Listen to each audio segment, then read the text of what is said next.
Bienvenue à tous pour cette table ronde sur le vêtement comme armure politique pour l'Ecofemina Festival.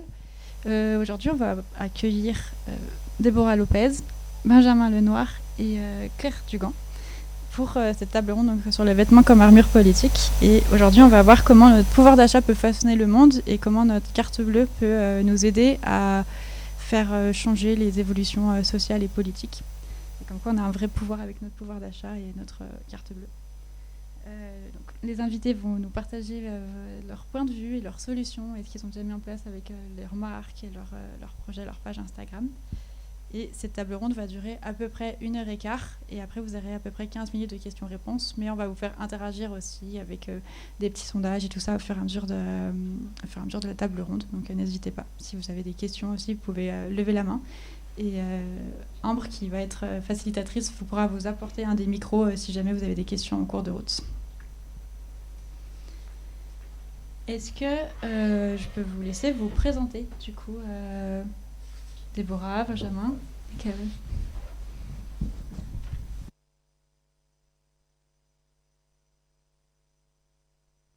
D'un sujet aussi intéressant que la mode et de notre responsabilité en tant que consommateur en fait, dans ce combat-là. Moi, je m'appelle Déborah, je suis créatrice de contenu. C'est une activité passion que j'exerce à côté de mon emploi principal qui est le marketing. Et qu'est-ce que je fais sur ce compte Instagram ? Je sensibilise et j'informe ma communauté au sujet de tout ce qui concerne la consommation responsable en fait. Qu'est-ce qu'on peut faire aujourd'hui en tant que consommateur pour agir dans tous les domaines qui touchent à notre carte bleue. Donc voilà. Merci. Et tu as aussi écrit un livre. Ah oui, c'est vrai, si ça vous intéresse. C'est mon petit bébé de cette année, Meuf Green, qui est vraiment un petit bout de moi, comme j'aime l'appeler, parce que c'est un petit recueil de qui je suis en tant que femme et de comment je me sens dans le monde aujourd'hui, dans ce monde qui est en transition en fait vers un monde qui, je l'espère, beaucoup plus éco-responsable. Et c'est un message que je porte en fait sur la façon dont on peut aujourd'hui agir et surtout le faire de manière quand même cool et décomplexée, parce que l'écologie, oui, ça peut être sympa. Et tu seras aussi en dédicace de ce livre. Enfin, vous pouvez acheter ce livre si vous ne l'avez pas, qui est une pépite, à la librairie écoféministe. Et tu seras en dédicace de 16h à 17h si jamais vous voulez faire dédicacer votre livre. Venez me voir, s'il vous plaît. Merci. Bonjour, moi c'est Benjamin Lenoir de Coton Vert. Moi j'ai créé ma marque de vêtements et d'accessoires bio ou recyclés et collaboratifs. Et à côté de ça, on ne fait pas que de la vente, on est aussi beaucoup dans la sensibilisation. On a un blog par exemple sur lequel on écrit des tas d'articles qui aident les gens à s'habiller plus responsables. Et parce qu'avoir une marque et voilà, faire des ventes, c'est malgré tout obligatoire pour se développer et avoir un petit salaire. Mais pour nous, le côté sensibilisation, il est aussi important. Et c'est aussi pour ça que je suis là aujourd'hui. Voilà. Bon, j'ai un micro, mais... Oui, en effet. Bonjour à tous, merci d'être là aujourd'hui. Donc, je m'appelle Léa Dugan, je suis créatrice de contenu sur Instagram avec le pseudo Léa du Green. Donc, je partage mes week-ends en randonnée en France pour montrer qu'en France, on a de jolis coins et ne pas inciter à prendre l'avion. Et je suis à la fois salariée chez 1083.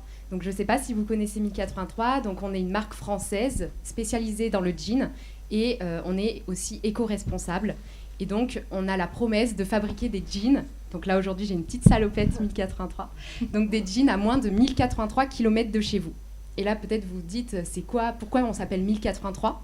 En fait, on s'appelle 1083 parce qu'il y a 1083 km qui séparent les deux villes les plus éloignées de France. Ça fait une diagonale, à savoir Menton au sud et Port-Spoder au nord. Et en fait, c'est une diagonale qu'on retrouve aussi sur tous nos jeans, donc sur ma poche arrière de mon jean.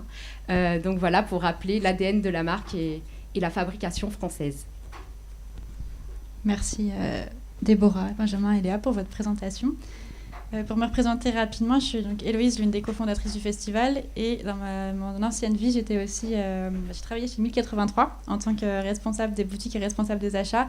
Donc j'ai aussi une connaissance sur la mode éthique, qui est un sujet qui me passionne aussi. Donc même si c'est plus mon métier actuel, c'était aussi un sujet très important qui soit présent au festival. Donc, voilà. Avant de commencer, est-ce que vous avez des questions ou pas ? C'est tout bon ? Bienvenue à tous ceux qui sont arrivés dernièrement. Alors, avant de commencer, combien parmi vous, on va faire des petits sondages à main levée, c'est facile, ça va. Combien parmi vous achètent principalement de la fast fashion ? Il n'y a aucun jugement, c'est juste pour savoir si combien parmi vous achètent de la fast fashion. Personne ? Combien parmi vous achètent principalement de la mode éthique ? Donc toutes les marques un peu éthiques, écolo, responsables. Une personne. Combien principalement chez vous achètent de la seconde main ?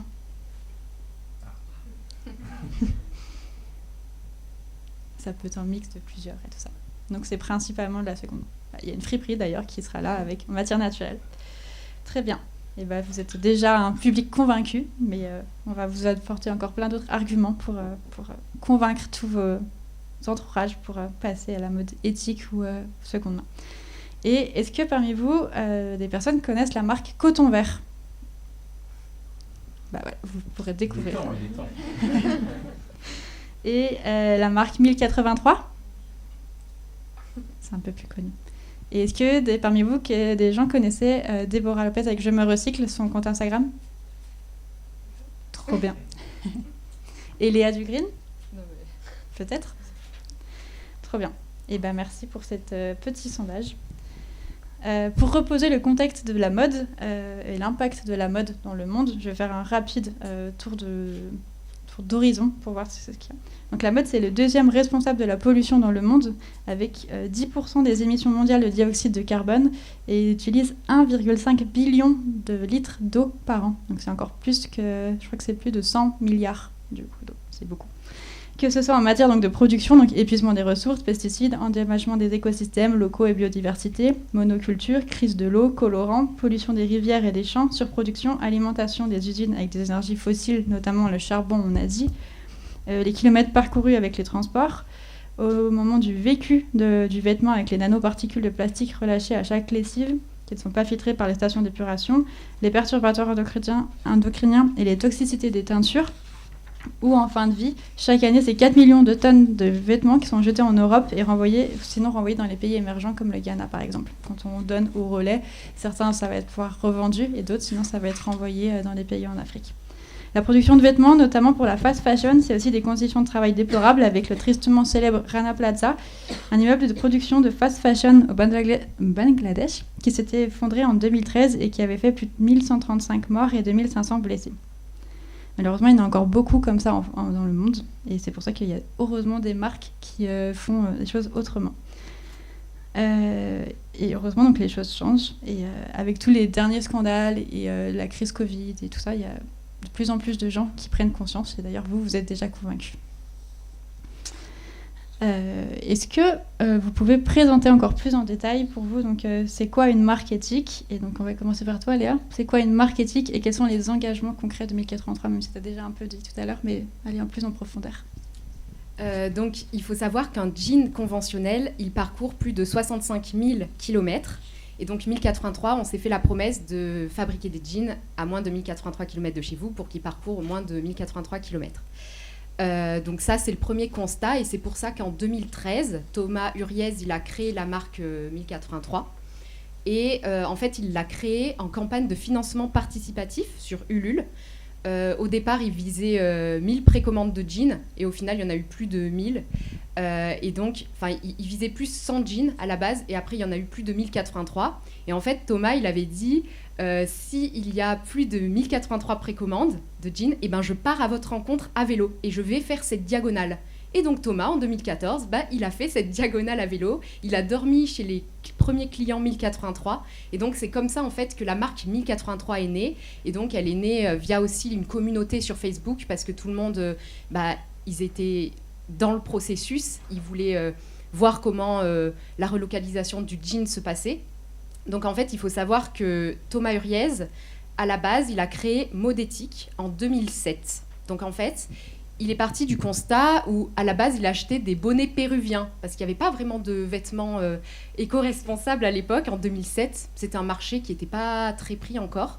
Et donc, c'était pas des habits très tendance, on va dire. Enfin, les bonnets péruviens, c'est très bien, hein, mais peut-être pas pour tous les jours. Et donc, il s'est dit, je peux pas proposer j'ai pas de jean à proposer, de jean éthique, j'en trouve pas. Et c'est comme ça, en fait, qu'il a eu l'idée de créer 1083 en 2013. Donc voilà, c'est comme ça un peu qu'est né 1083. Et donc, en fait, tous les jeans 1083, ils ont la particularité d'être fabriqués en France, mais pas seulement. Toutes les étapes de fabrication du jean, à savoir le tissage, donc quand on fait le tissu, la filature, la teinture, l'ennoblissement, la coupe, la confection et depuis peu le délavage, tout est réalisé en France. Et c'est vraiment quelque chose qu'on ne retrouve pas chez toutes les marques Made in France, parce qu'on a un label en fait qui certifie que tous nos jeans sont Origine France garantie. Et en fait, le véritable label qui certifie qu'un vêtement est véritablement fait en France, que toutes les étapes sont réalisées en France, c'est ce label Origine France garantie, parce qu'aujourd'hui, beaucoup de marques peuvent apposer la mention Made in France si la dernière étape de fabrication est réalisée en France. Et en fait, 1083, c'est toute la chaîne de production qui est réalisée en France. Et donc, en 2018, 1083, on a racheté l'usine Tissage de France, dans les Vosges, pour justement, elle était en déficit, en déclin, elle allait pas très bien et on s'est dit, mais en fait, si on perd notre usine de tissu, ben, ça a plus trop de sens, quoi. Il faut qu'on le garde.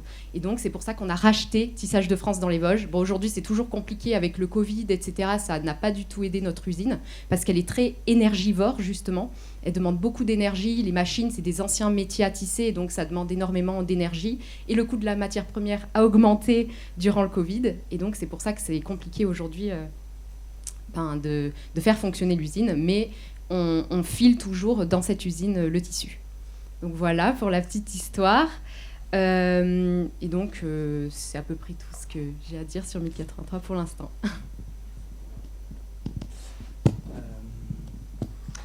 C'est marrant, j'avais pas la petite anecdote sur Thomas. Ça fait très j'irai dormir chez vous.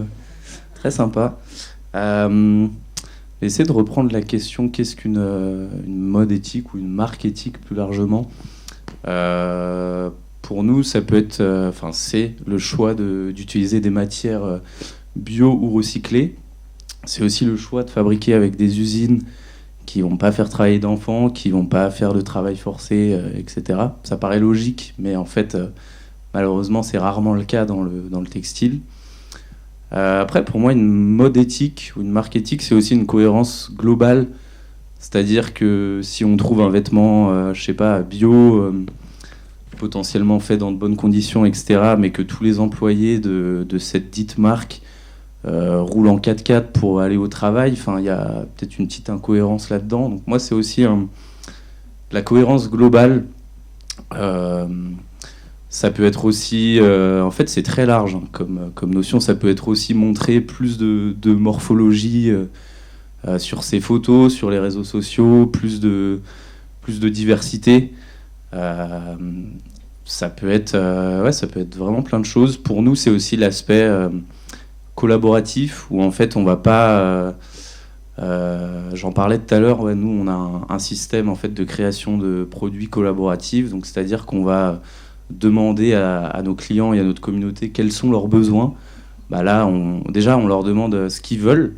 Donc en fait, ils vont voter sur notre site pour les vêtements qu'ils souhaiteraient voir sortir. Et ensuite, dès qu'on voit qu'il y a beaucoup de votes sur un vêtement, typiquement là, c'était les pulls il y a pas très longtemps, on va co-créer ce produit via un formulaire et on va leur demander vous préférez quoi, un col rond, un col V, quel type de matière, etc., etc. Et pour moi, il y a aussi cette notion de ne pas imposer un produit, mais plutôt partir du besoin et aller en fait et suivre ça. Et pour moi, ça, c'est peut-être un détail pour vous, mais pour nous, c'est une dimension aussi importante, je pense, de l'éthique. Mais voilà, la question est très large. Et après, nous, puisque là j'ai plus répondu de manière globale et un peu moins sur coton vert, mais grosso modo, tout ce que j'ai dit avant, c'est ce qu'on fait. Donc des matières bio-recyclées, des fabrications dans des bonnes conditions. Là, depuis 2 ans, nous, tout ce qu'on sort maintenant est fabriqué en Europe. On essaye le plus souvent en France. Après, peut-être qu'on en parlera. C'est pas toujours si évident. Pour des questions de coûts, etc.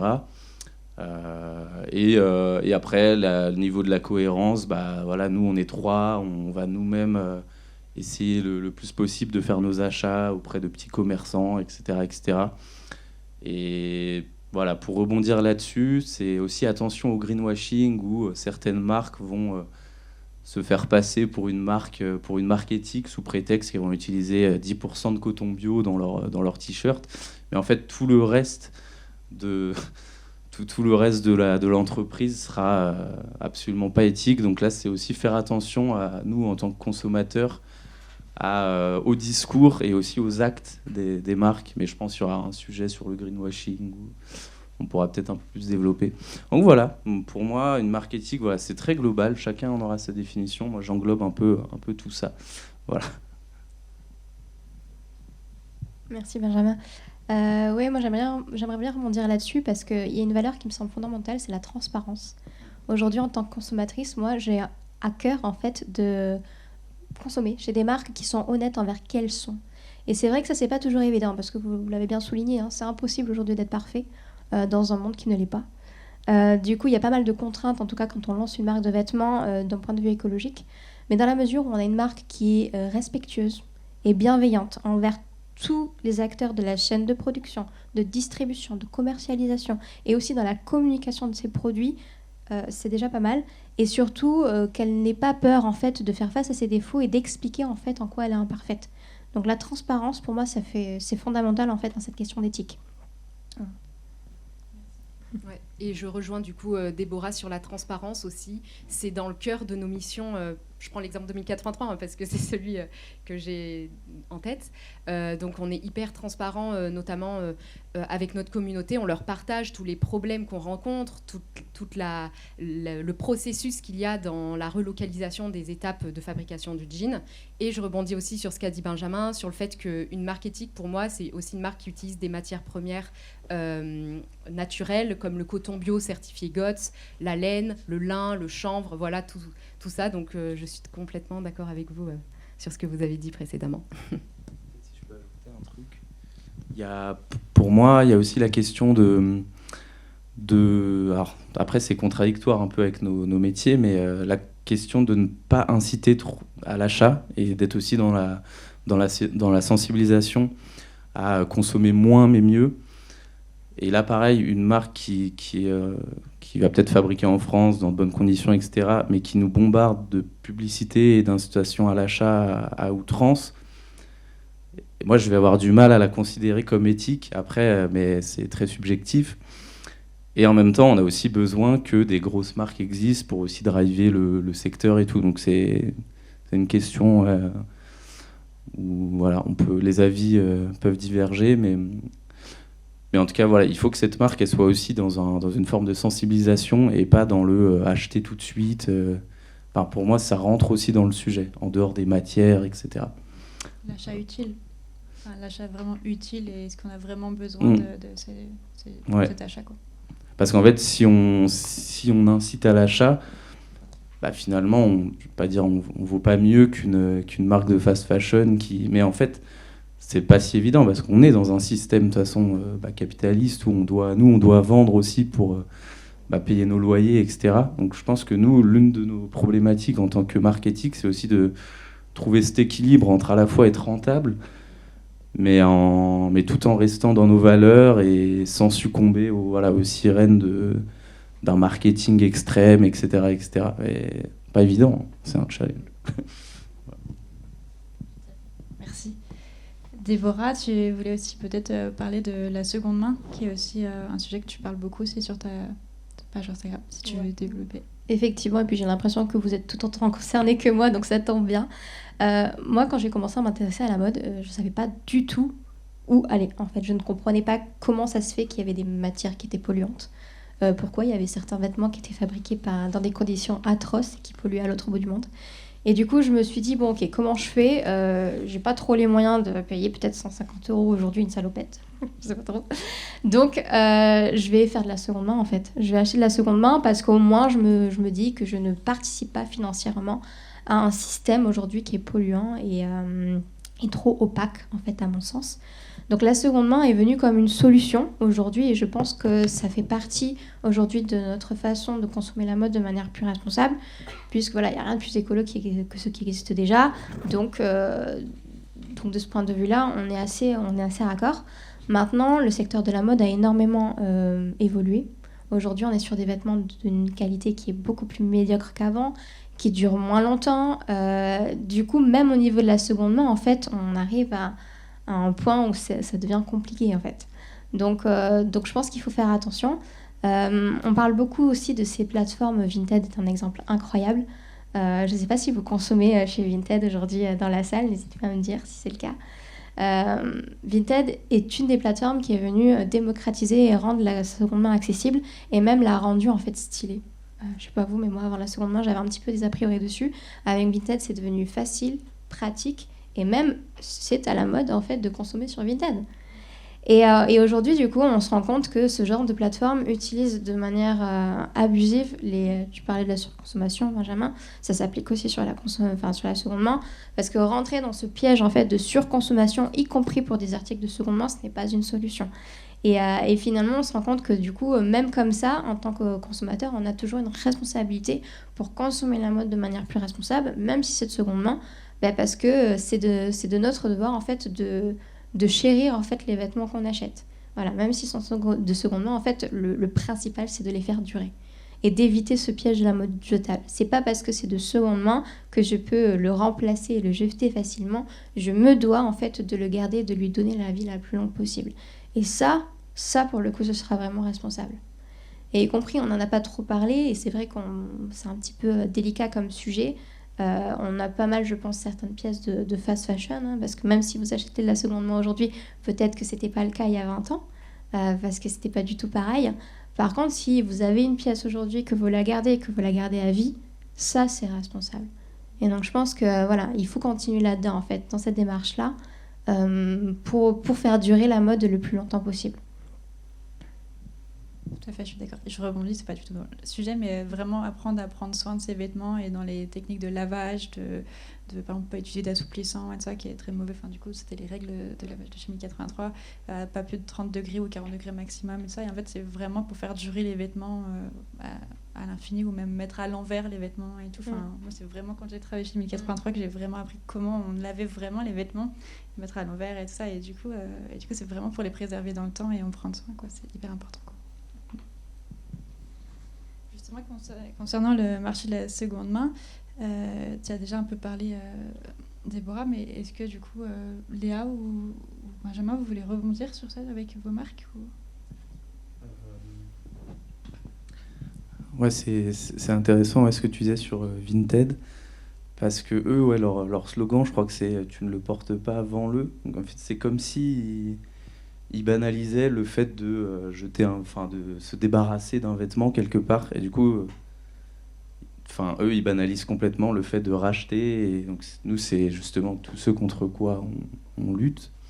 Et ce que tu disais, oui, l'entretien, etc., des vêtements, ça, c'est complètement dans le consommer moins.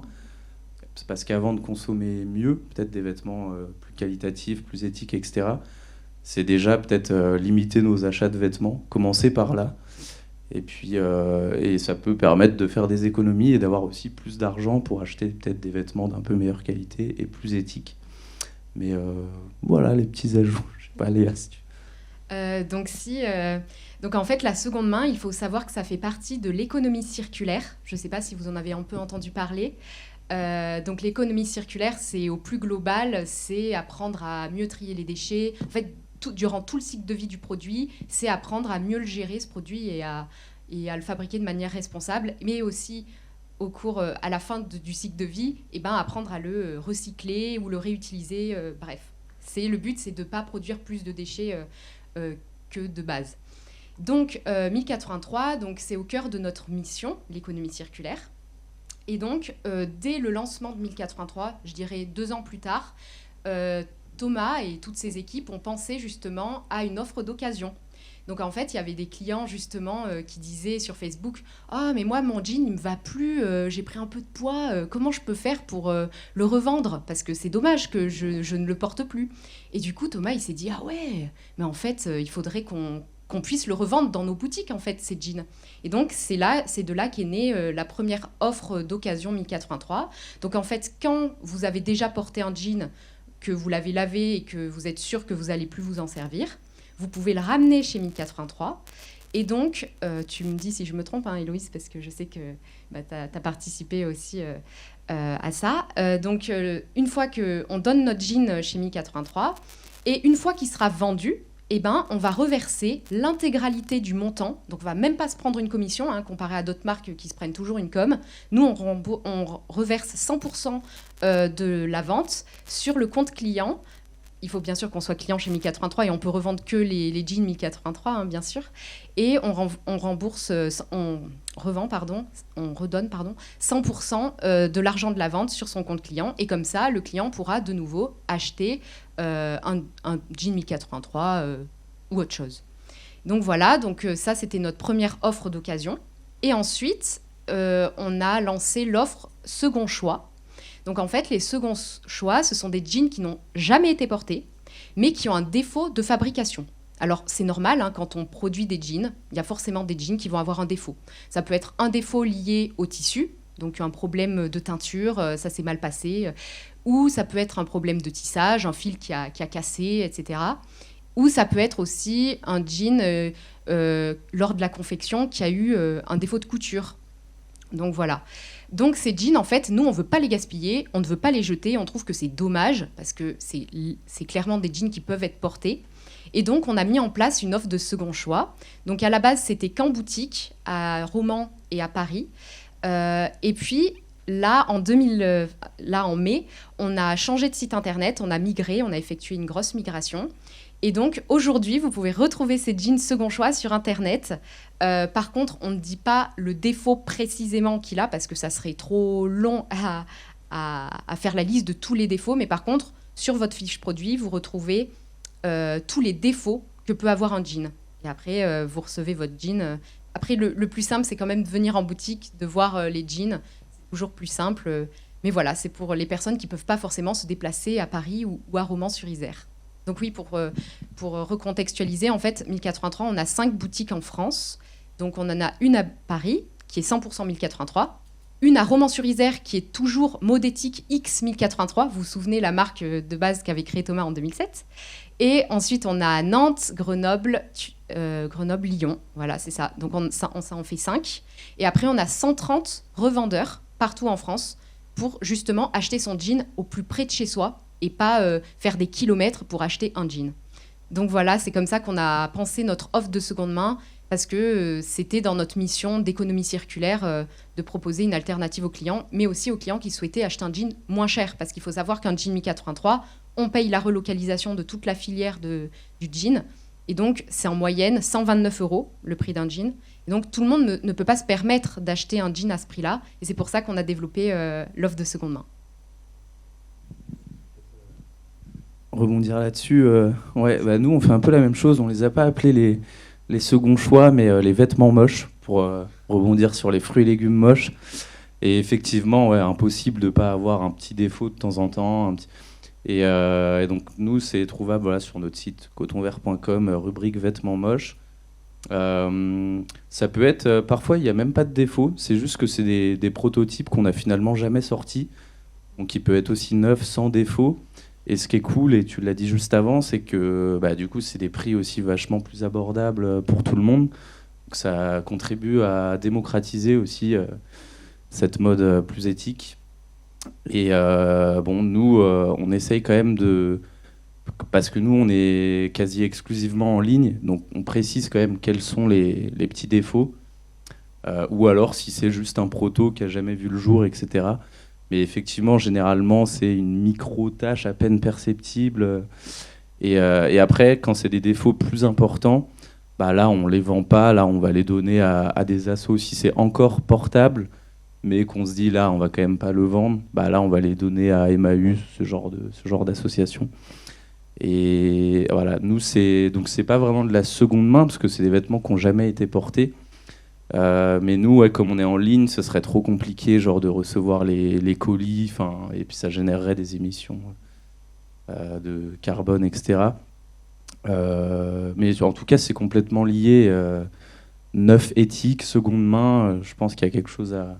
il y a des synergies à faire et essayer justement de ne pas opposer ces deux secteurs un peu différents.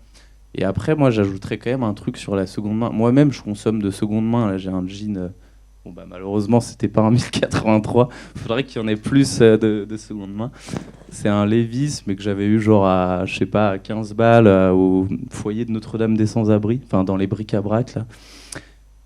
Mais par contre, moi, après, je suis pas très objectif parce que j'ai ma marque de vêtements neufs, mais j'essaye de faire 50-50 entre les achats de seconde main et de neuf éthique.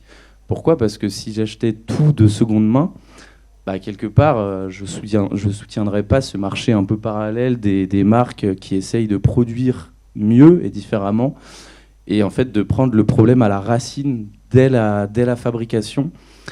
C'est peut-être je consomme aussi de seconde main du coup, mais pour moi c'est peut-être le problème de la seconde main, c'est que quelque part on déplace un peu le problème et on va pas changer le truc à la racine, à la fabrication.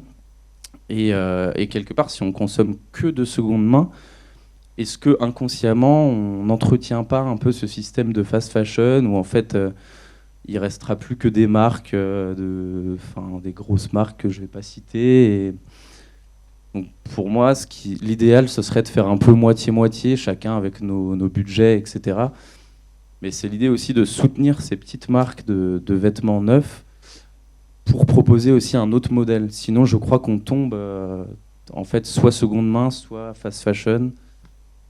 Et peut-être que quelque part, on ne change pas tant les choses parce qu'il y aura toujours des gens qui consommeront neuf, qui feront la queue pour aller dans les pop-up de... Voilà, on va pas les citer. Mais voilà, un peu mon point de vue. Seconde main, très bien, mais pensez aussi à soutenir les petites marques de neuf éthique, je pense. Je pense que je vais rebondir là-dessus parce que je trouve ça très intéressant comme remarque. Effectivement, on le voit bien avec de plus en plus de marques de fast fashion qui incluent des corners de seconde main dans leur boutique. Je ne sais pas si vous avez vu ça. Et c'est vrai que mine de rien, on se dit que on continue quand même de financer ce système-là parce que l'argent il va dans les poches de ces marques qui finalement continuent de produire et de surproduire des vêtements dans des conditions un peu opaques, alors que pour se donner bonne conscience et pour se donner bonne image, elles utilisent la seconde main. Donc c'est vrai, c'est une réflexion assez intéressante. Merci Benjamin. Et j'aimerais rajouter aussi quelque chose par rapport à l'économie circulaire. Donc, comme je vous l'ai dit précédemment, 1083, on a au cœur de notre ADN, c'est l'économie circulaire, notre mission. Et donc, on a lancé aussi plusieurs projets d'économie circulaire, en lien avec l'économie circulaire, à savoir le projet Infini. Donc, en fait, c'est une gamme de jeans qui est 100% polyester recyclé, donc elle est monomatière pour être recyclable en fin de vie. Ces jeans, ils vont être consignés. Donc en fait, quand un client achète ce jean, il va avoir une consigne de 10 €. Une fois en fin de vie, on va lui rendre cette consigne de 10 € et on va en fait broyer ce jean Infini. On va en fait le recycler, le broyer pour en refaire un jean Infini neuf. Et donc, en fait, comme ça, on ne crée pas de déchets. Et donc, on a aussi mis un produit pour éviter que des microplastiques se déversent dans les océans. Donc, aussi, on a réglé ce problème-là. Comme ça, il n'y a pas de microplastiques parce que je sais que c'est un sujet en ce moment, dont on parle beaucoup. Donc, voilà, ça, c'était notre premier projet d'économie circulaire chez 1083. Et ensuite, on a également le projet Mon Coton. Donc, je ne sais pas si vous en avez entendu parler parce que ce projet, on s'est associé avec le Slip français, donc nos confrères, pour en fait recycler le coton des anciens slips et des anciens jeans pour récupérer les fibres de coton, recycler ce coton et en faire des jeans en coton recyclé. Et donc ça, c'est un projet sur lequel on travaille depuis 2018. Donc ça prend du temps, forcément, ça demande beaucoup de moyens. Et c'est un projet qui est soutenu et financé par l'ADEME. Donc voilà. Et ensuite, ce projet, donc on le retrouve dans un projet qu'on a sorti pour nos 10 ans, parce que 1083, ça fait 10 ans, là on est en 2023, qu'on a été lancé. Et donc, on a créé pour nos 10 ans un jean qui est 100% français, donc du coton jusqu'au bouton. Donc là, vous dites, mais le coton, Léa, ça pousse pas en France, ça pousse en Tanzanie ou autre part. Mais non, là, on a réussi à mettre la main sur du coton qui est produit dans le Gers et dans la Drôme, donc où nous sommes, 1083. Donc en tout, on a récolté 1,8 tonnes de coton de Gers et de la Drôme. On les a mélangés. Au final, une fois égrené, ce coton, ça fait 600 kg de fibres. Et donc, on va rajouter à ce coton 600 kg de coton recyclé Mon Coton. Et en fait, ça va faire à la fin 1000 jeans. On va produire 1000 jeans. Donc là, c'est en cours. Là, on vient tout juste dégrainer le coton. Et donc, en fait, c'est notre projet des 10 ans. Parce qu'il faut savoir que la matière première de nos jeans, c'est du coton. Et donc là, on l'importe, on est obligé de Tanzanie parce que le climat en France aujourd'hui ne permet pas de produire du coton. Et donc, en fait, c'est vraiment un véritable accomplissement, ce jean des 10 ans, parce que, pour la petite anecdote, il aura 35 fois moins de kilomètres que les 165 000 kilomètres que parcourt un jean, donc, puisque le coton est produit à Romans et dans le Gers. Et aussi, il aura 66% d'impact carbone en moins. Donc voilà, c'est notre projet des 10 ans qu'on a fait. Et donc, on est hyper fiers. Et il n'a pas de teinture aussi, ce jean, parce que comme c'est on a récupéré le coton recyclé des anciens jeans, et ben, il est déjà bleu, ce coton, cette fibre. Et donc, il n'y a pas besoin de le reteindre. Et donc, ça fait de jolis jeans que vous pourrez découvrir au Salon du Made in France à Paris. Et oui, on part mercredi. Donc voilà.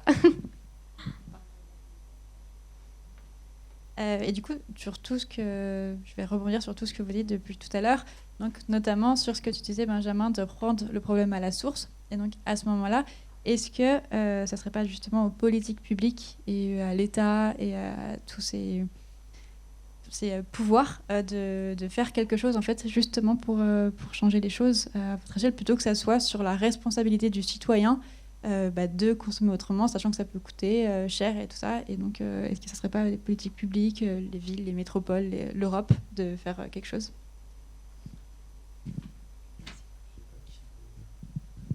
Bah si, ça serait bien. Il faudrait qu'ils se bougent un peu.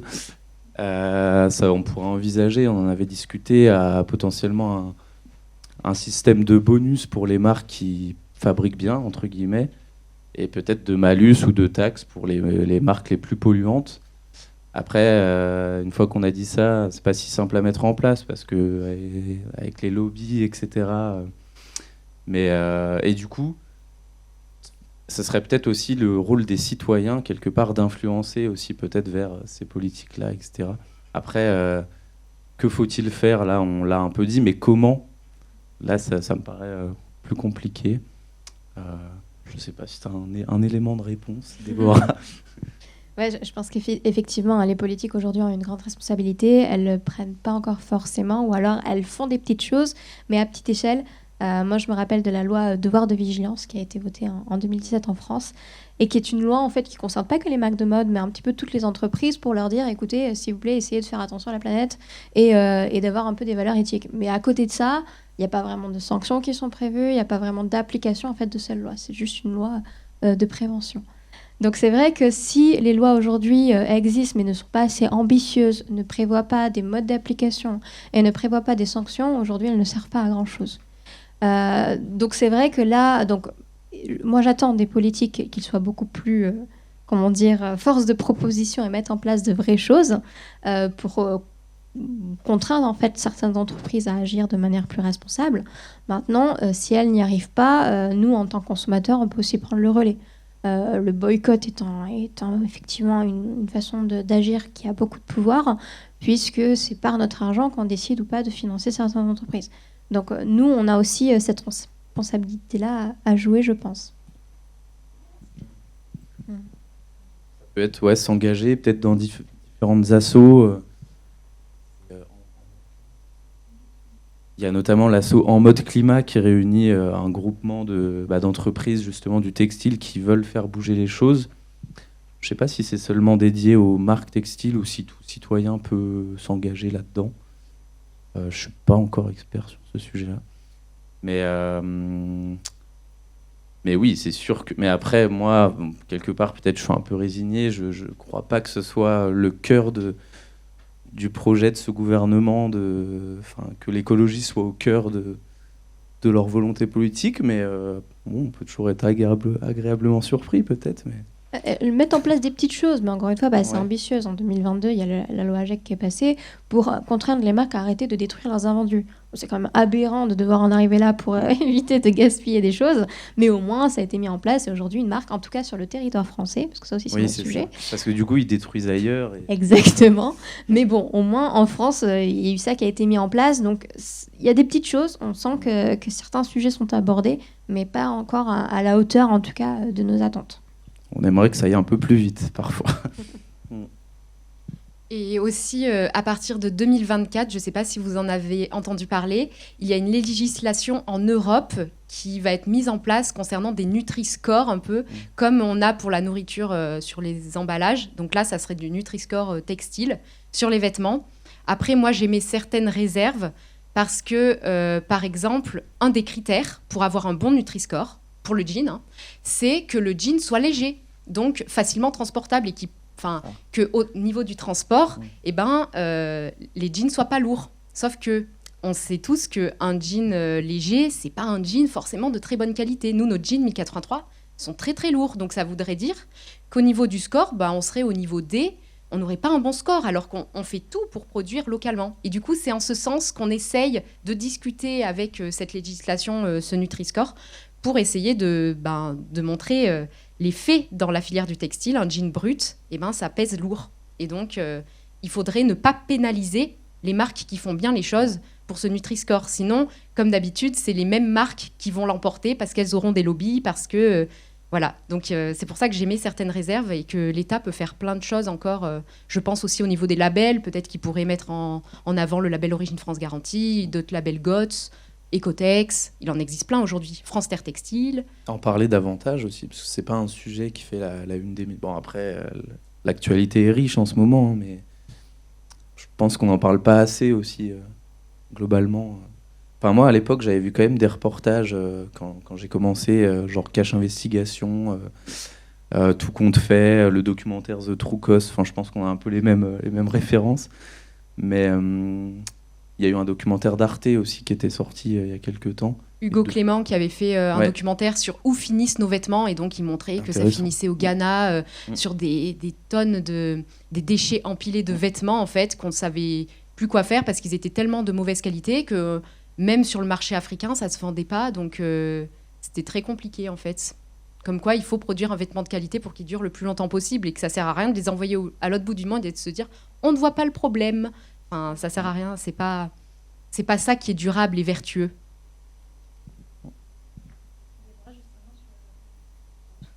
Déborah, justement, tu rappelles dans ton livre qu'on ne peut pas directement voter les lois à nous, mais après, justement, forcer les grandes entreprises polluantes, mais on peut faire d'autres choses. Donc, tu as déjà commencé à parler de ça. Est-ce que tu veux approfondir ou pas sur ce sujet ?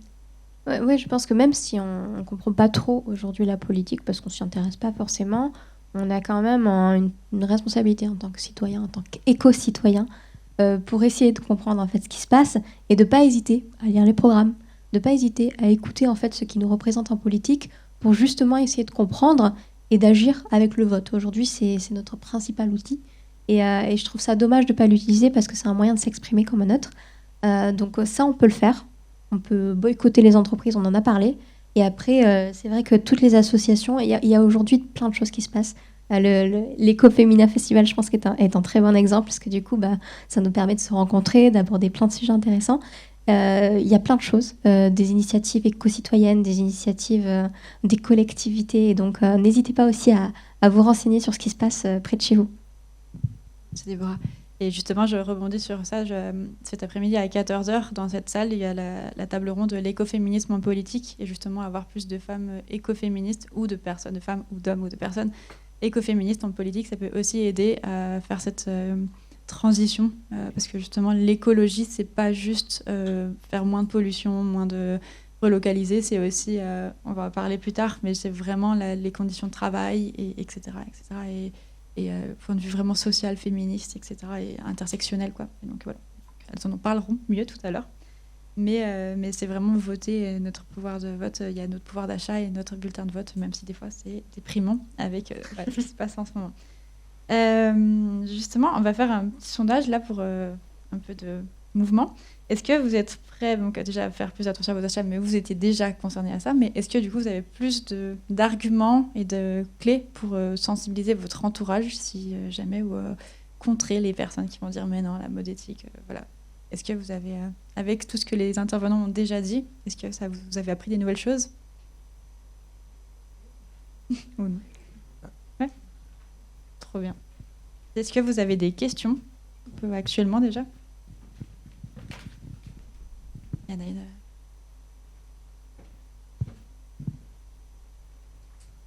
Merci beaucoup. Merci beaucoup pour vos interventions qui toutes étaient très intéressantes. Je vais essayer peut-être de complexifier encore plus les choses. C'est un petit peu ma spécialité. Alors, pour tout vous dire, moi je suis originaire d'un pays du Sud qui s'appelle Madagascar, qu'on a connu notamment parce qu'il a fait partie de ces premiers pays où se sont installés ce qu'on appelait les premières zones franches textiles, au tout début des années 1990. Donc il y a eu Madagascar, il y a eu l'île Maurice aussi. C'était souvent des entreprises donc, internationales, il faut le dire, occidentales, qui s'installaient dans ces pays-là parce que le coût de la main-d'œuvre était moins cher, et notamment pour tout ce qui était filature, laine, coton, etc. Il y a eu plusieurs effets à ces installations-là. Alors, évidemment, sous l'idée que un des pays les plus pauvres au monde, et ça allait créer de l'emploi, donc pour ces populations très très peu qualifiées, et qui étaient évidemment contents quand même qu'on leur ouvre ces emplois-là. Simplement, ça a mis à bas l'entreprise du coton local. Nous avions un coton qui était de très très bonne qualité à l'époque, qui a périclité, puisque le fil finalement arrivait d'ailleurs. On ne faisait plus que le tisser. Donc moi, c'est depuis le début des années 1990, on va dire que je suis un petit peu conscientisée aussi sur les matières premières en tout cas. Et puis aussi, il y a eu un autre effet, et là, pour le coup, au début des années 2000, donc vous avez compris que je suis beaucoup plus âgée que vous, puisque certains d'entre vous, à l'époque, n'étaient pas nés. Mais au début des années 2000, donc à peu près 10 ans après, les marchés locaux, on a vu arriver aussi justement ces grosses balles de vêtements de seconde main, qui arrivaient du Nord, là aussi, et qui ont mis à mal, en fait, tout le petit marché économique des petites mains, vous savez, ces petites couturières ou ces petits tailleurs qui finalement faisaient du sur-mesure pour la population locale. Et le marché a été inondé donc par ces vêtements de seconde main qui arrivaient en fait des pays du Nord et qui tout d'un coup revenaient moins cher évidemment que de se faire confectionner sur place des vêtements. Donc moi, j'ai peut-être une remarque, une question autour de ça aussi, c'est que c'est vrai qu'on parle d'économie circulaire. Est-ce qu'on peut éventuellement réfléchir aujourd'hui à une économie circulaire malgré tout mondialisée ? Parce qu'on voit bien comment les économies des pays sont finalement interdépendants, puisque la mondialisation, malheureusement, elle existe depuis plus longtemps qu'on ne le pense. Comment on fait aussi pour soutenir finalement la production peut-être de matières premières qui sont issues de ces pays du Sud-là, malgré tout. Je pense notamment à une matière première aussi venant de Madagascar, puisque le terme lui-même est un terme d'origine malgache, par exemple, qui est le raffia. À Madagascar, on produit beaucoup de produits à base de raffia, notamment dans les accessoires, les sacs, les chapeaux, ce genre de choses.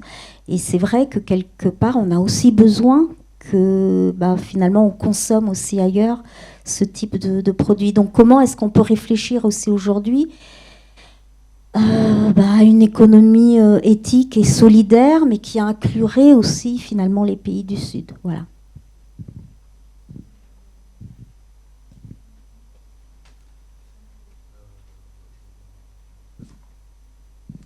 Bonjour. Je pense que c'est le sujet du commerce équitable. Moi, je connais un peu le sujet parce que j'étais bénévole chez Artisans du Monde. Je ne sais pas si ça vous parle. J'ai fait 4-5 ans là-bas, un service civique. Et ouais, effectivement, c'est un peu tout le paradoxe entre est-ce qu'on soutient les pays du Sud, donc qui sont plus lointains, mais qui ont peut-être besoin aussi de notre aide, etc. Ou est-ce qu'on est un peu dans l'ethnocentrisme à vouloir fabriquer absolument chez nous, etc. Voilà, c'est compliqué de répondre. Moi, je me situe un peu entre les deux. Parce que de base, nous, on a travaillé avec l'Inde en commerce équitable, donc labellisé Fairtrade, etc. Mais en même temps, ça nous a été reproché de ne pas fabriquer localement, etc. Et ce qui est dommage aussi, c'est que dans la tête des gens, enfin de pas mal de gens, parfois fabriquer loin est tout de suite connoté, oh là là, c'est forcément du travail d'enfance. Et il y a beaucoup d'amalgame en fait sur ce sujet-là. Et à la fois, on ne peut pas nier que ça fait quand même une empreinte carbone plus élevée et des kilomètres supplémentaires. Donc nous, on est un peu partagés. C'est vrai que depuis 2 ans, on a tendance à tout fabriquer en Europe. Aussi parce qu'on va un peu avec la demande des gens qui demandent plus de consommation locale, etc. Mais en même temps, si on pousse trop vers là, est-ce que du coup on n'oublie pas ces pays qui aussi ont besoin de nous? Donc moi je suis très partagé sur le sujet. Après il y a beaucoup de marques qui existent, notamment dans le textile, qui fabriquent de façon équitable en Inde, à Madagascar ou ailleurs. Le problème, c'est que ces marques, peut-être qu'elles jouissent pas assez de visibilité et parfois on a des amalgames sur les conditions de fabrication, etc. Tout est question je sais pas, de juste milieu. Après, je pense qu'aujourd'hui, le secteur du textile est quand même, je pense qu'il y en a pour tous les goûts et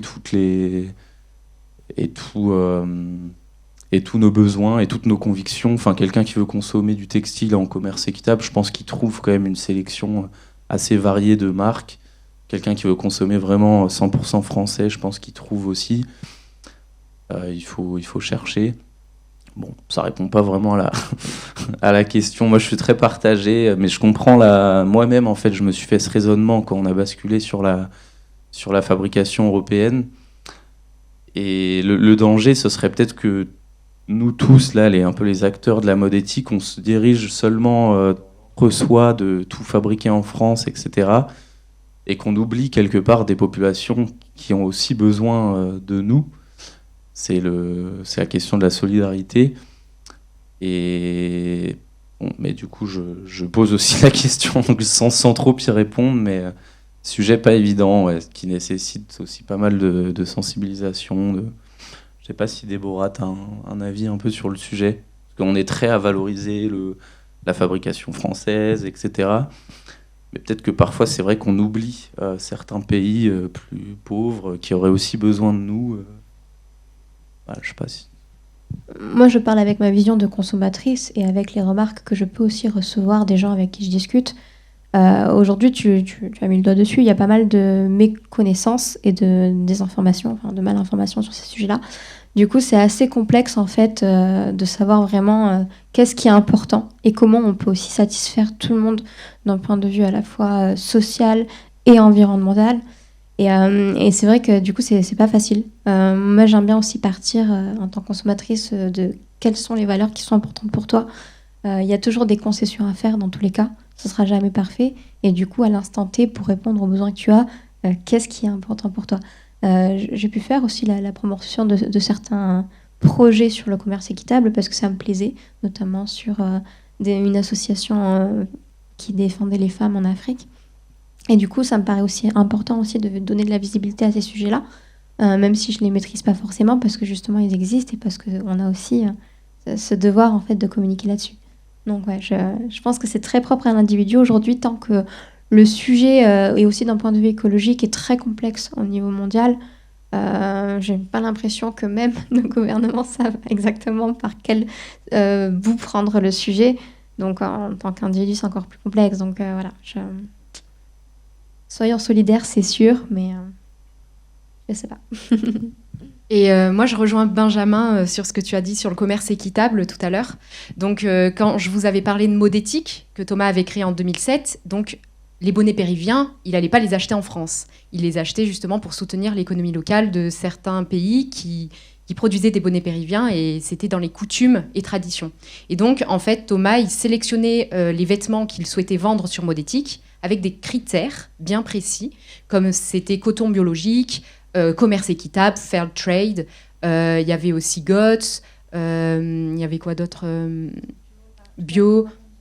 Acheteuse, c'était bio, éthique, du coup vraiment responsable au niveau fabrication et tout ça, conditions de fabrication et de travail, que ça soit pas trop cher, que ça reste accessible, et ouais, c'est que ça soit bio principalement. Et du coup, donc on vendait des marques qui n'étaient pas forcément made in France. Voilà, vous l'avez compris. Et donc, au final, les clients, depuis 2 ans, là, ils ne comprenaient plus trop la différence entre 1083, une marque de jeans française, mais vous revendez des vêtements fabriqués en Inde, fabriqués en Tunisie, etc., mais qui sont certifiés commerce équitable. Et en fait, ça perdait un peu les gens. Et donc, ce qu'on a fait, c'est que depuis notre migration de site internet, on n'achète plus de marques éthiques, de pays étrangers. On va revendre que des marques françaises en perma-industrie, ce qu'on appelle, c'est-à-dire avec des partenaires de la filière française, le CIP français, il y en a plein, hein, le CIP français, Belleville, les Hirondelles, bref. Et donc voilà, aujourd'hui, les consommateurs étaient un peu confus, et c'est pour ça que 1083, là, on a arrêté d'acheter sur Modétique des vêtements non made in France. Non éthiques, pardon. Merci. Je vais rebondir rapidement sur ce que tu disais, et après on va passer à la suite, que du coup, ça passe très vite le temps. Si jamais dans le livre de Thomas Made in France, il propose, ça ne veut pas dire que ça va être la solution idéale, mais il propose en fait de faire des économies circulaires, c'est ce que tu disais, il y a plein de savoir-faire, par exemple, dans tous les pays, et en fait que chaque pays, chaque région, même en France, c'est des savoir-faire, par exemple la dentelle de Calais et tout ça, chaque pays, région se refocalise sur sa spécialité et vraiment relocaliser tout ça, mais en restant ouvert sur le monde et en faisant profiter le raffia à tout le monde, mais en ayant les connaissances et les compétences, tout en respectant le commerce et la production, etc. Voilà. Mais du coup, il explique très bien dans son livre ce sujet, et c'est juste une piste. Voilà. Après, on va passer à autre chose. Je vais rajouter quelque chose. Donc, 1083, on n'exporte pas nos produits à l'étranger. En fait, on s'appelle 1083, c'est pas pour revendre des produits, je sais pas, sur le marché anglais, par exemple. Ça n'aurait pas de sens. Et du coup, en fait, on s'est dit que si on souhaitait revendre en Angleterre, on créerait une autre marque là-bas. Et du coup, en fait, je pense que c'est pertinent. Si on souhaite, par exemple, revendre à Madagascar, on créerait une marque qui s'appellerait pas 1083, mais peut-être la diagonale dans Madagascar que fait la distance la plus éloignée entre le nord et le sud. Et donc, en fait, on recréerait toute une filière dans le pays en question. Voilà, je pense... recréer tous les process de A à Z, mais dans les pays localisés. Donc on va passer aux autres questions et aux autres... parce que c'est très passionnant, mais on pourrait passer pendant des heures, surtout qu'on a tous beaucoup de choses à dire. Et donc la table ronde, c'est donc sur vêtements comme armure politique, et notamment sur une mode plus inclusive et écoféministe. On sait que dans la mode, on voit souvent les mêmes profils, des femmes minces, blanches, valides et sans défaut ou photoshopées, ce qui peut complexer du coup certaines, et une invisibilisation des autres personnes et des autres femmes et des autres profils qui existent et qui sont en fait la majorité des personnes en fait ce qu'on voit dans les mannequins. Et je sais que chacune de vos marques, vous essayez de faire, enfin pas des vrais, mais du coup Benjamin et Léa, vous essayez d'être assez sensibles sur ces sujets. Est-ce que vous voulez rebondir ? C'est encore moi, du coup, qui parle. Donc, en fait, 1083, on a différentes tailles. En fait, on fait des demi-tailles. Donc, on fait des tailles de jeans qui vont du 24 au 36, ce qui correspond du 34 au 50, en fait. Et donc, comme ça, on couvre un maximum de tailles pour que chacun trouve sa taille de jean qui lui correspond. Et on essaye de valoriser toutes les morphologies. Donc, on a créé aussi... un jean morpho haut, spécialement pour les morphologies en haut, par exemple. Un jean grossesse va arriver. Donc, en fait, on essaye vraiment... nos mannequins, ils ne sont pas tous minces. On essaye vraiment d'être très inclusif au niveau des tailles qu'on propose. Et tu voulais que je rajoute Ah, c'était ça. Ben voilà, on fait vraiment la demi-taille. C'est pas du sur-mesure, mais c'est du quasi-sur-mesure et on couvre toutes ces plages de taille en fait. Ouais, nous aussi, on essaie d'être les plus inclusifs possibles. Et effectivement, ça démarre des shootings photos et des choix des modèles pour ces photos. Et du coup, nous, on prend... Là, par exemple, vous pourriez toutes et tous participer à un shooting. Nous, on fait appel parfois à nos clients, à nos potes, à nos familles. Et j'essaye, quand je fais la sélection, de prendre un maximum de diversité, que ce soit tu l'as dit, dans les morphologies, que ce soit aussi dans les couleurs de peau, que ce soit dans les âges aussi, mettre des personnes plus âgées aussi à l'écran. Pour nous, c'est très important.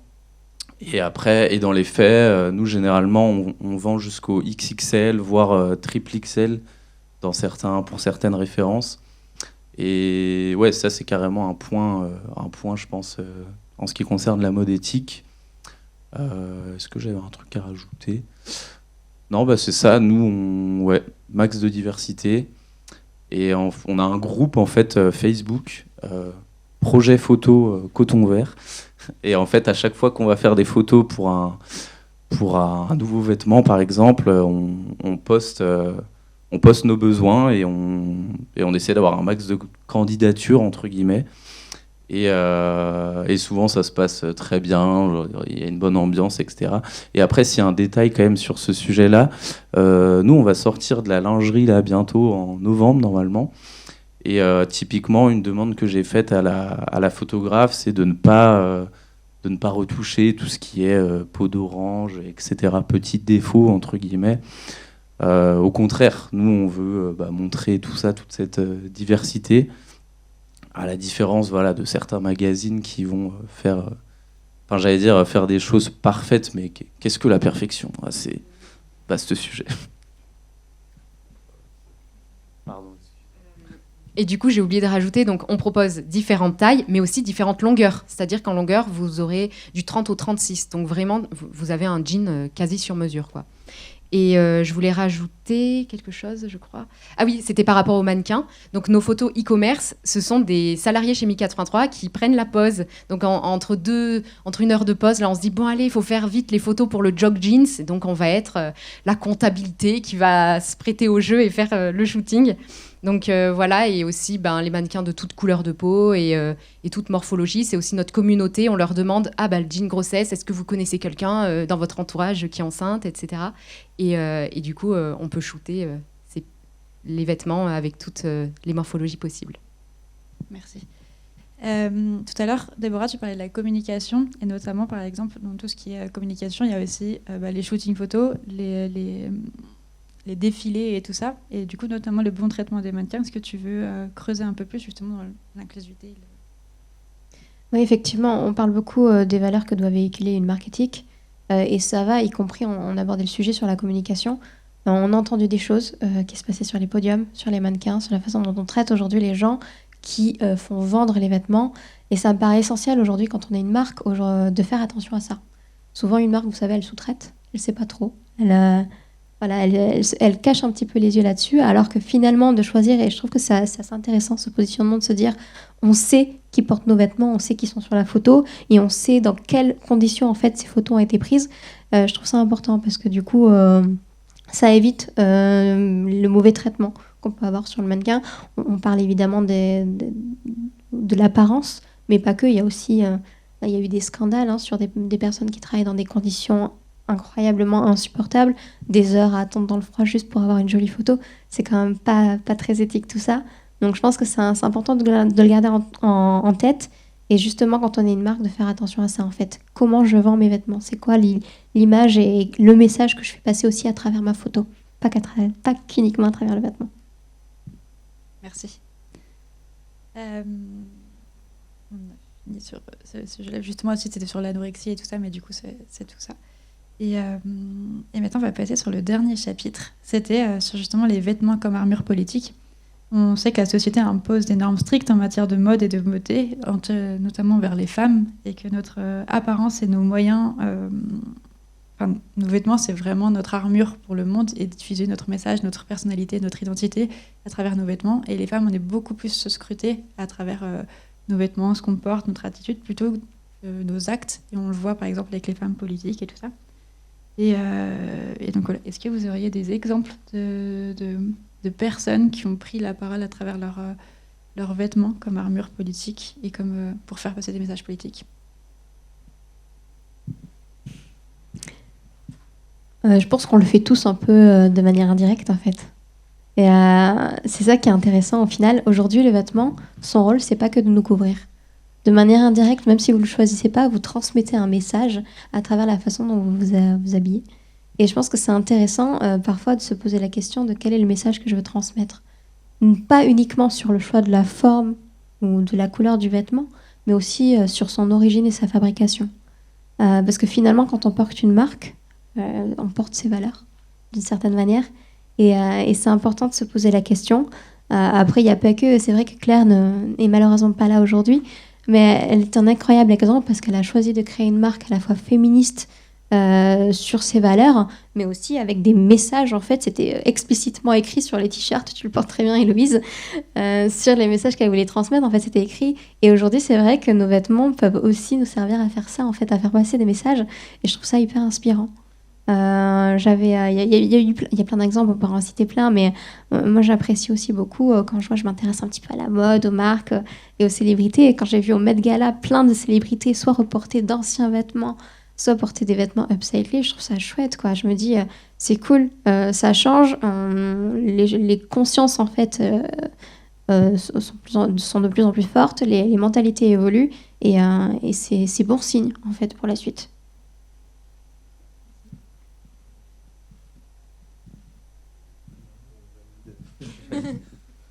Moi aussi.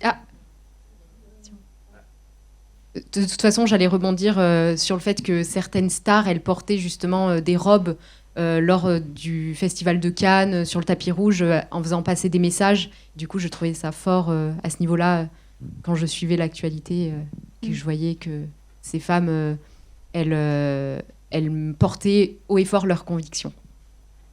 Merci. Je voulais juste peut-être le vêtement comme armure politique, puisqu'on parle du terme politique. Il y a aussi des historiennes du vêtement. On peut trouver leurs livres aussi en bibliothèque sur l'histoire de la jupe ou toute la portée politique aussi du pantalon.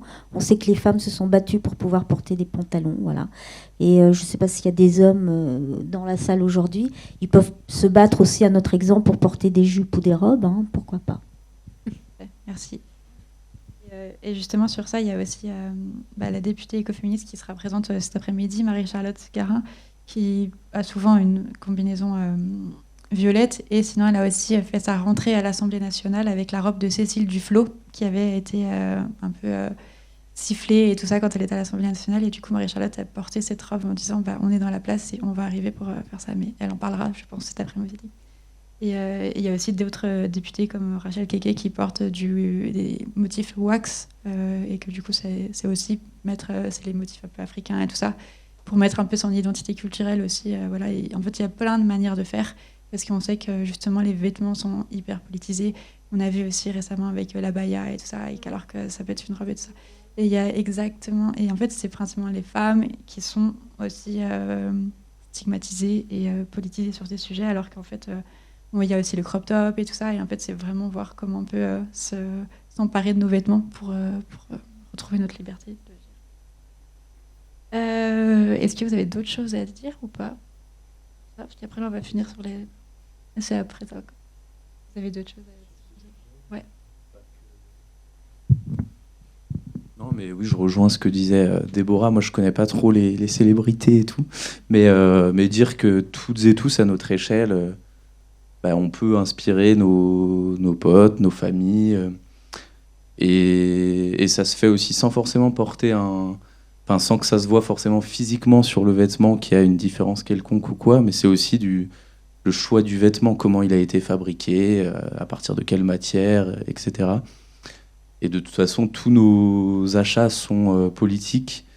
Donc, et c'est un bon moyen, voilà, de sensibiliser autour de nous. Alors, il faut toujours trouver le bon ton, je pense, pas non plus avoir un ton trop moralisateur. Et voilà, essayer de sensibiliser, mais de façon pédagogique et bienveillante. C'est ce qu'on essaye de faire aussi à notre échelle. Voilà pour moi. Merci. Et ben, on va faire un petit questionnaire pour voir si vous avez suivi et que vous n'êtes pas trop endormi pendant cette table ronde. Est-ce que, d'après vous, quels sont les critères ou qu'est-ce que vous pourriez résumer pour une marque éthique? Qu'est-ce qui sont les choses importantes? Et vous pouvez lever la main ou dire comme ça. Ouais.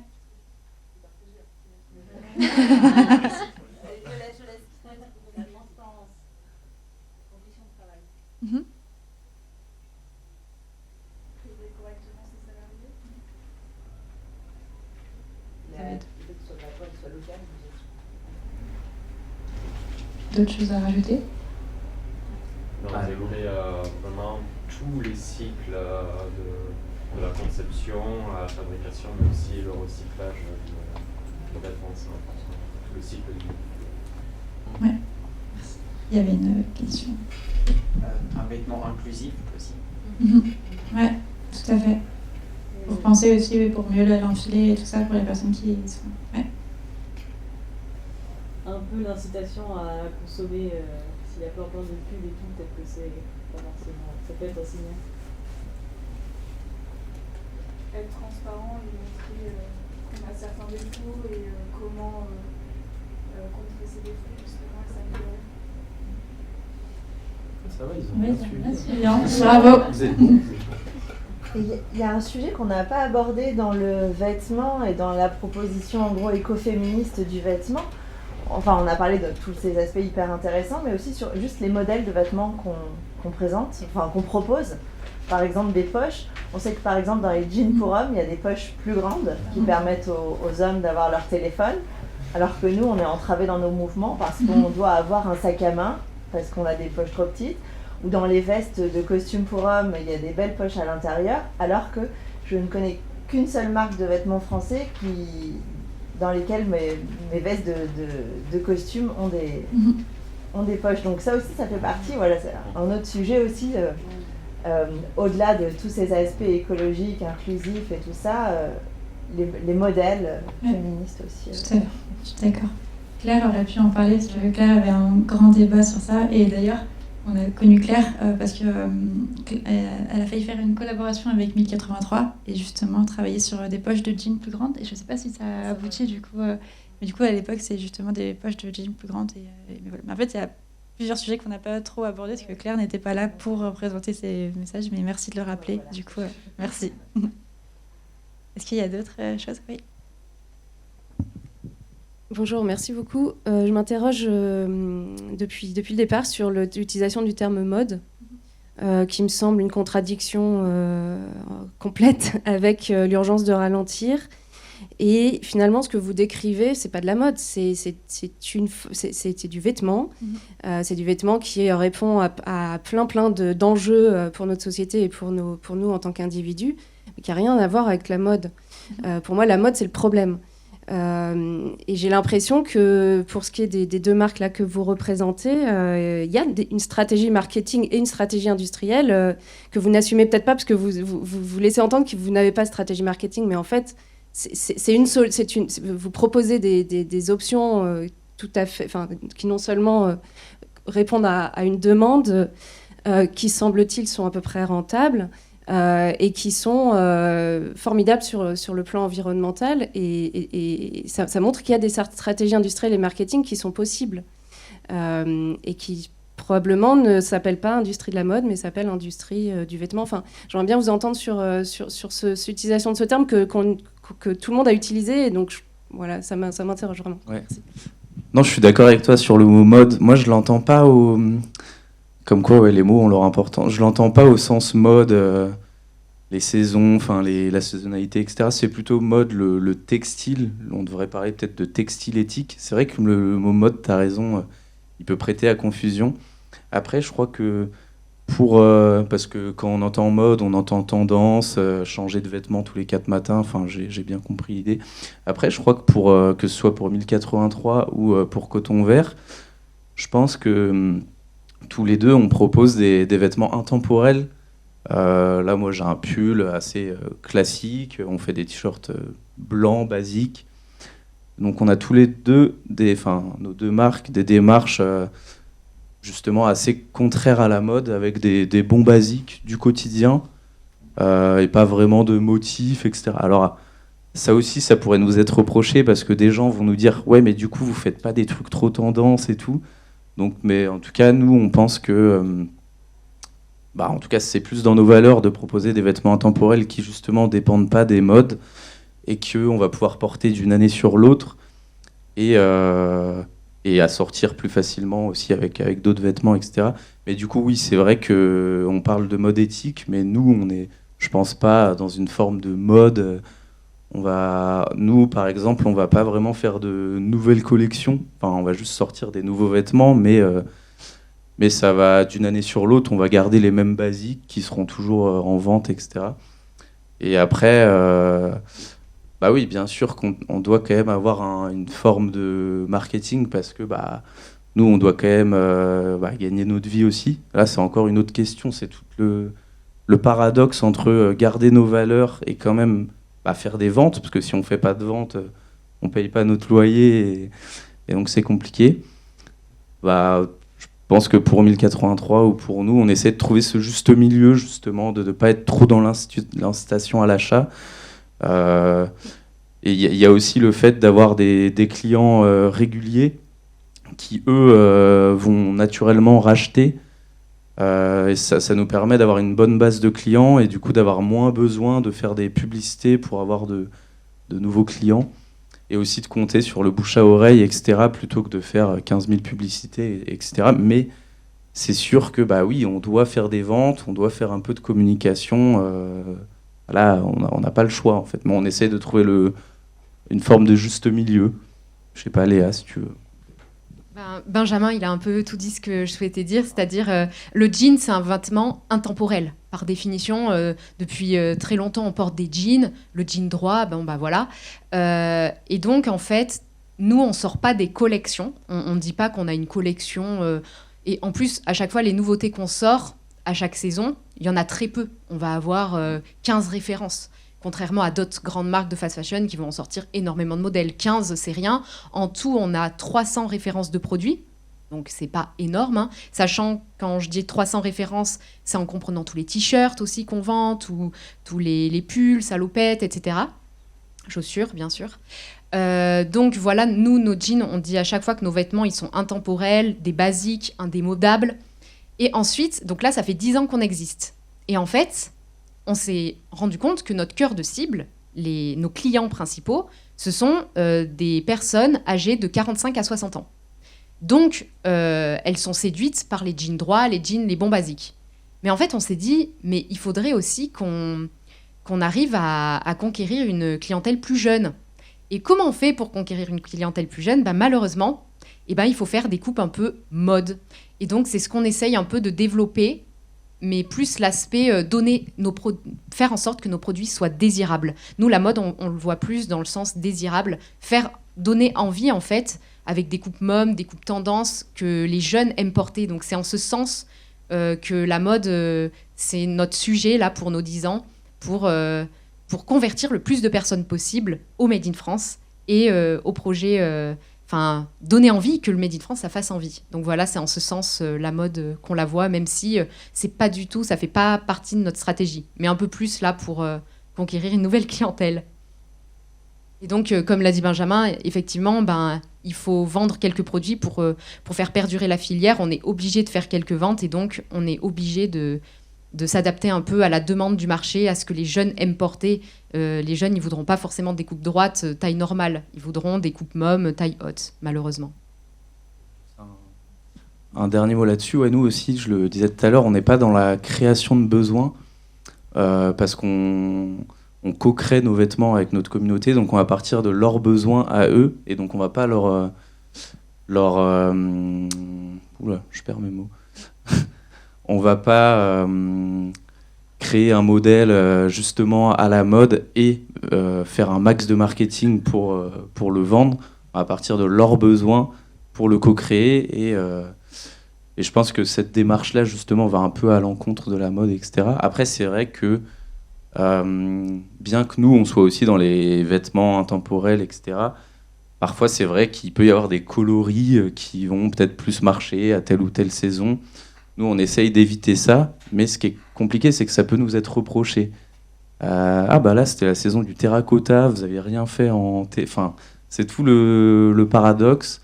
Encore une fois, on essaye de trouver le juste milieu là-dedans et faire quand même globalement des collections, enfin du coup, c'est même pas des collections du coup, des vêtements en tout cas intemporels qu'on peut porter d'une année sur l'autre. Je sais pas si ça répond à ta question ou si tu veux compléter peut-être.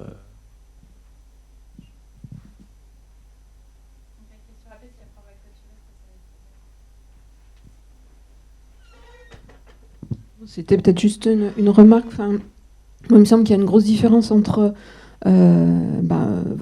vendre à une certaine échelle et puis ce que disait la dame tout à l'heure de Madagascar, c'est-à-dire quand on a entendu inonder le marché, inonder le territoire, je crois que c'est pas du tout, on parle pas de la même chose.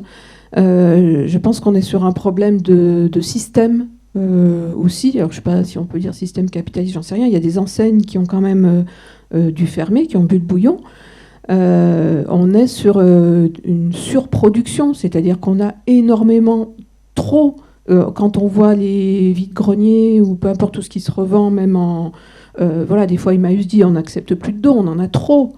Donc il y a aussi comment on propose, et là je pense que peut-être que l'État, l'éducation, je ne sais pas, il y a une responsabilité aussi là-dedans de ne pas accepter qu'il y ait des saisons toutes les 6 semaines, effectivement, des choses qui soient bazardées, et comment on éduque aussi à une consommation responsable, ou de se dire c'est quoi le besoin, est-ce que j'ai besoin, et c'est extrêmement difficile de lutter contre ça parce qu'on est canardé continuellement de publicités, d'affiches et d'injonctions de paraître. Et voilà. Donc je trouve qu'il y a vraiment un gap entre les deux, quoi. Et des fois, c'est bien d'avoir un peu de couleur aussi, quoi. Moi, je crache pas dessus. Merci. En effet, oui, c'est tout le système qu'il faut retravailler et tout ça. Là, on a justement voulu faire des marques, mettre en lumière des marques qui essayent de faire mais après, évidemment que c'est tout le système qui est à retravailler en profondeur, quoi. Si je peux rebondir, Héloïse, à une époque, on faisait que 2 saisons par an. 2 saisons. On est passé à 52 pour les marques de fast fashion et à des collections quasi quotidiennes sur les marques qu'on appelle de l'ultra fast fashion. Donc on s'adresse aujourd'hui à des géants qui sont capables de, en une semaine, voire une journée, de designer, de créer, de fabriquer et de commercialiser et de distribuer des vêtements. Donc on est passé à une... je pense que le terme mode est intéressant, effectivement, mais on faisait de la mode avant qu'elle devienne l'ultra fast fashion qu'on connaisse aujourd'hui.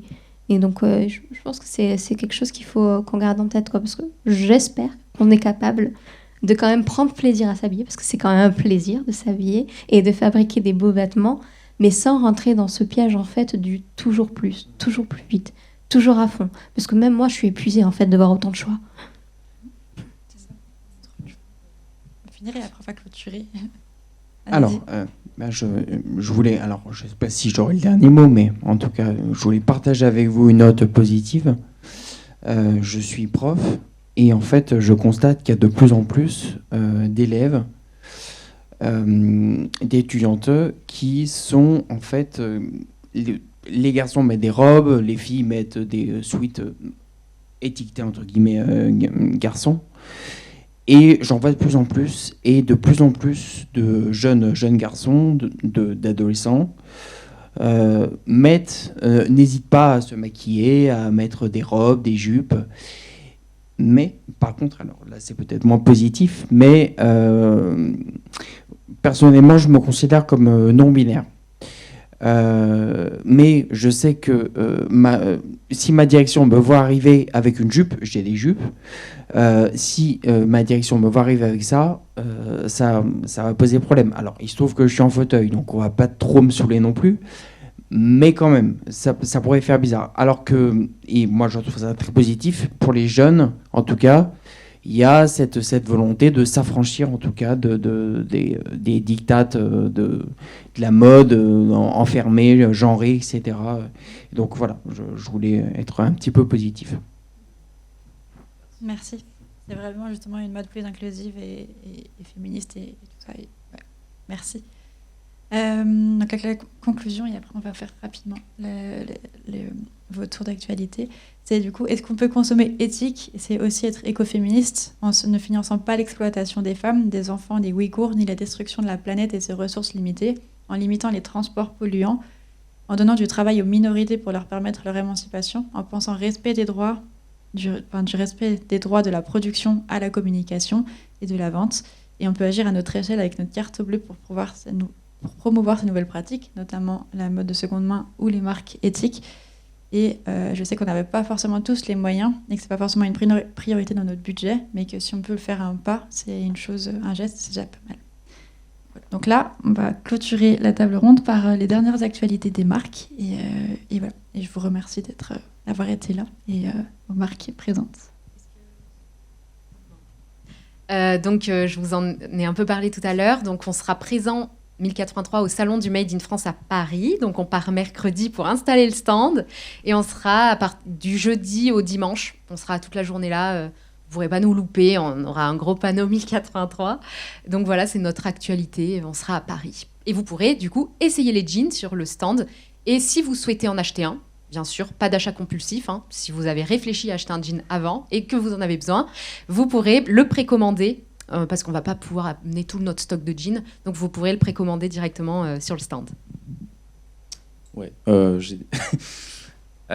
sera aussi au salon. Après, du coup, c'est à Paris, donc je ne sais pas si ça vous concerne trop. Mais on sera sinon au Zen et Bio la semaine d'après, qui sera à Lyon. Et en dehors de ça, nous, notre actualité, là, c'est un peu le moment publicité, mais on a lancé des pulls, donc là, j'en ai un sur moi. Et en fait, on les a lancés sur Ulule. C'est une plateforme de crowdfunding où on doit atteindre un certain objectif de précommande pour valider le projet. On les a modestement appelés les pulls idéales, mais rapidement, j'explique pourquoi. C'est que tu parlais de ça tout à l'heure, là, ils sont... comme vos projets de jeans en coton, là, ils sont conçus à partir d'une matière 100% issue du recyclage. Ce qui est assez inédit en France, il y a une usine qui fait ça, les Filatures du Parc, dans le sud de la France. Donc matière 100% recyclée, 100% fabriquée en France. Et après, pour la confection, on les fabrique à Roanne, donc à 1h30 d'ici. Donc là, pour l'instant, moi, pour le coup, j'avais calculé, on est dans les 400 km. Donc on est sous les 1000, c'est pas mal. Et du coup, ils sont en vente là jusqu'au 4 décembre, donc sur Ulule. Après, il y a tous les liens sur les réseaux sociaux de Coton Vert, sur notre site, etc. Et voilà, le salon du Made in France, le salon Zen et Bio après à Lyon. Et on aura aussi d'autres petits marchés de Noël en novembre-décembre. Et après, juste un mot un peu général, peut-être dans cette période-là qui arrive, un peu de cadeaux de Noël. Alors certes, on n'a pas tous les mêmes moyens, effectivement. Essayons de penser peut-être à soutenir aussi les marques un peu éthiques pour lesquelles c'est pas toujours évident. Il y a beaucoup de marques, là on est sur une hécatombe. Ces 2 dernières années, on a énormément de marques qui ont dû fermer.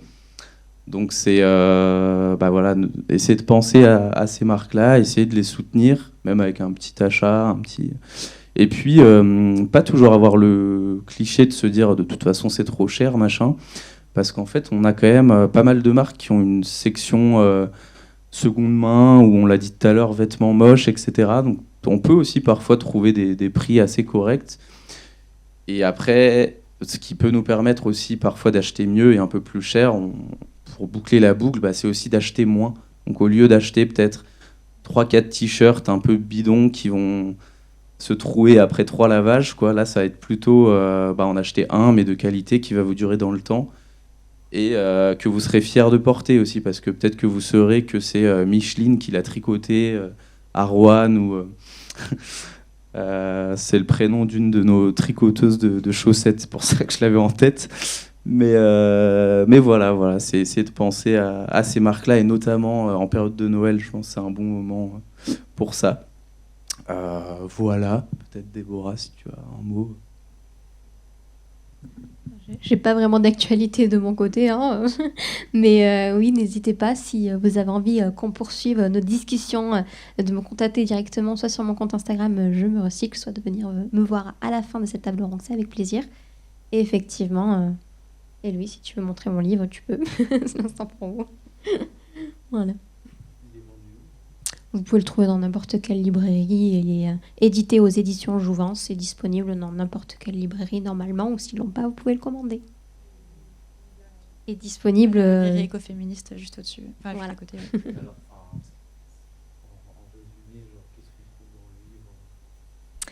Alors, c'est un livre dans lequel j'aborde aujourd'hui quels sont les moyens qu'on a à notre disposition pour avoir un mode de vie beaucoup plus éco-responsable. C'est une découverte, vraiment un voyage que je fais dans notre mode de vie aujourd'hui, et comment concilier en fait ce besoin, moi en tant que femme, de m'épanouir dans ma vie, de m'émanciper, de vivre ma meilleure vie, puisque voilà, on en a qu'une avant tout, mais sans non plus se mettre la pression et de porter le poids de la cause écologique sur nos épaules. Donc j'essaie de trouver en fait mon équilibre entre toutes ces contradictions-là et de vous proposer des solutions pour agir à notre échelle. Voilà. Merci beaucoup. Et merci à tous les invités merci à Déborah, Benjamin et Léa d'être venus. Et merci à vous d'être venus quand même assez nombreux un dimanche matin. Et donc, voilà, j'espère que ça vous a... Merci à tous.